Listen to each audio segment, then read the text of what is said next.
Operating system से पहले हम ये जान लें कि पहले कैसे ऑपरेटिंग सिस्टम्स हुआ करते थे या पहले कैसे सिस्टम हुआ करते थे। तो स्टार्टिंग में जो आपके मेन फ्रेम कंप्यूटर हुआ करता था उसमें बेसिकली एक नॉर्मल प्रोसेसिंग के लिए एक बेसिक प्रोसेसर होता था जिसमें आपकी नॉर्मल प्रोसेसिंग वर्क होता था एंड देन सिर्फ एक सिंगल मेमोरी होती थी। ठीक है, उस वक्त कोई भी मेमोरी हायरार्की अवेलेबल नहीं थी। दैट मीन्स कि प्राइमरी मेमोरी, सेकेंडरी मेमोरी, इस टाइप का कोई डिवीजन नहीं था। तो स्टार्टिंग के सिस्टम्स में जो आपका मेन सिस्टम था उसमें एक नॉर्मल प्रोसेसर प्लस एक सिंगल मेमोरी यूनिट जिसमें आपका ऑपरेटिंग सिस्टम हमेशा रहेगा, प्लस जो यूजर प्रोग्राम आपके एग्जीक्यूट होने हैं जो इनपुट डिवाइस से डायरेक्टली इस मेमोरी में आएंगे और फिर यहाँ से सीपीयू से एग्जीक्यूट होकर वापस जाएंगे। ठीक है, तो जो भी प्रोग्राम्स, यूजर प्रोग्राम्स या हम दूसरे टर्म में से कहते हैं जॉब्स, अगर आप ध्यान से देखें तो कई सारे बुक्स में, कई सारे मटेरियल में आपको ये देखने को मिलेगा कि उस टाइम पे हम इसको प्रोग्राम ना कह के जॉब टर्म यूज किया करते थे। तो जॉब और प्रोग्राम में क्या डिफरेंस है वो आप यहाँ पे देख सकते हैं कि जॉब का मतलब होता है कि वो प्रोग्राम जो आपने बनाया एग्जीक्यूट होने के लिए, प्लस उसके साथ जो भी इनपुट डेटा आपको देना है, प्लस जो भी उसके कंट्रोल इंस्ट्रक्शंस हैं। क्यों? क्योंकि उस टाइम पे जो आपका सिस्टम हुआ करता था वो इंटरैक्टिव नहीं था। आपको स्टार्टिंग में जो भी प्रोग्राम को एग्जीक्यूट कराना है उससे रिलेटेड सारे डेटा आपको उसी टाइम पे उसमें फीड करना पड़ेगा।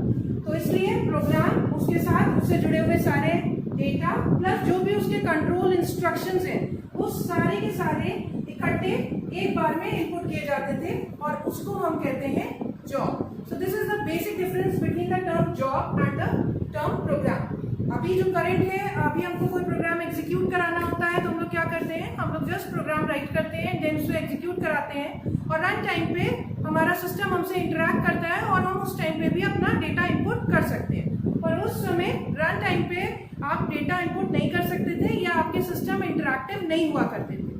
तो एकदम स्मॉल प्रोसेसिंग यूनिट के साथ, एक लिमिटेड मेमोरी के साथ उस वक्त का सिस्टम हुआ करता था। तो आप समझ सकते हैं कि उस वक्त का जो सीपीयू यूटिलाइजेशन है वो बहुत ही कम हुआ होगा, है ना, क्योंकि आपका जो सिस्टम है वो डायरेक्टली इनपुट आउटपुट डिवाइस से डेटा कलेक्ट कर रहा है। अच्छा, इनपुट आउटपुट के लिए हम अगर बात करें कि उस टाइम पे जो आपका इनपुट डिवाइसेस हैं वो आपके पंच कार्ड्स होते थे जिसको कार्ड रीडर के थ्रू रीड करते थे और वो जो इनपुट रीड होता था वो डायरेक्टली मेमोरी में जाता था और यहाँ से सीपीयू से एग्जीक्यूट करता था और फिर उसके बाद जब रिजल्ट मिल जाता था तो वो आउटपुट दे देता था।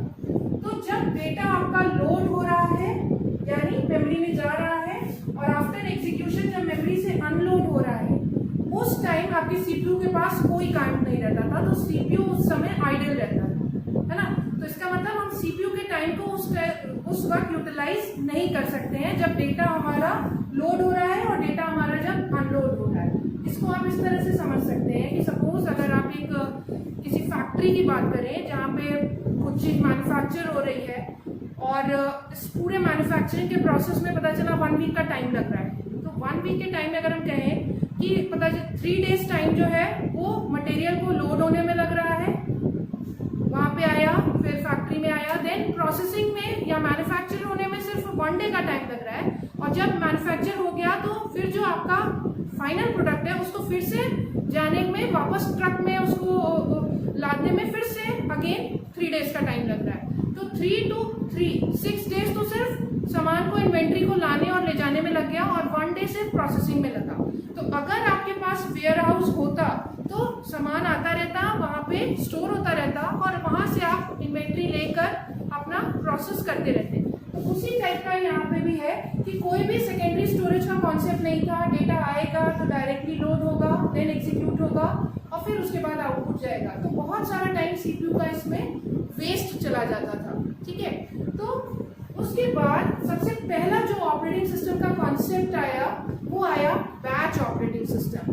बैच ऑपरेटिंग सिस्टम में क्या था कि कई सारे जॉब्स को बैच में करके आपके सिस्टम में फीड किए जाते थे।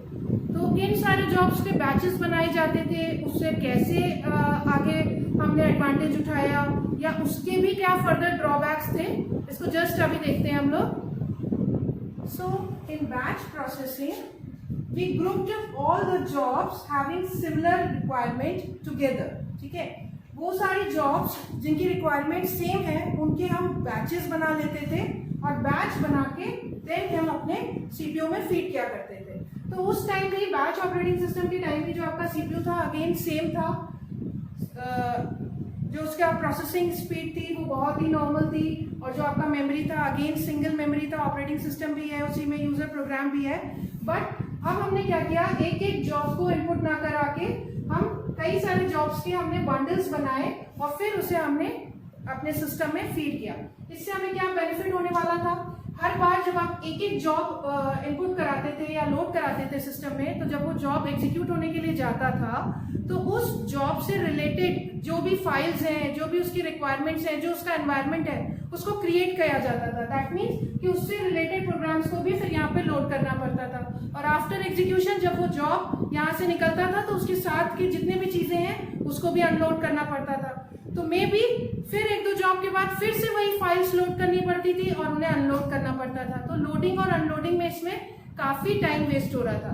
तो जब आपने सिमिलर जॉब्स के बंचेस बना लिए तो एक बार में वो बंच जब सिस्टम में गया तो उस सारे बंचेस के लिए जिनकी रिक्वायरमेंट सेम है उनकी जो भी रिक्वायरमेंट हो उसको एक ही बार में सिस्टम में लोड कर दिया गया, और वो सारे जॉब्स इकट्ठे एग्जीक्यूट हो गए। और उसके बाद जब वो जॉब्स यहाँ से निकले तो उसके साथ के जितने भी सॉफ्टवेयर थे उसके साथ ही वो भी अनलोड हो गए।